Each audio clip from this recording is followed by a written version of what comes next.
ስሜ ሩትን ቢያለ ይባላል። አሁን ማቀርብላችሁ ኃይሌ የሚለው ኃይሌ ገና ኃይሌ እና ዛሬ ገና ዩቲዩብ እየለቀቅላችሁ ነው። ስሜ ሩት፣ አብራችሁ ተከታተሉ እና ሩትን ቢያለ ስሜ ኃይሌ እግዚአብሔር ማይዳን እግዚአብሔር ኃይሌ እግዚአብሔር ማዳን እግዚአብሔር ጥበብ እግዚአብሔር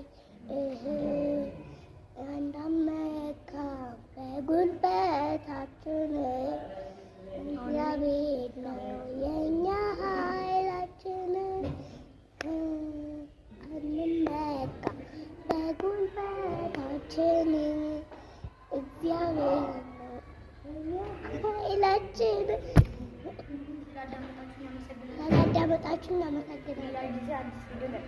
ሌላ ጊዜ አዲስ ቪዲዮ እለቃለሁ። ቻው።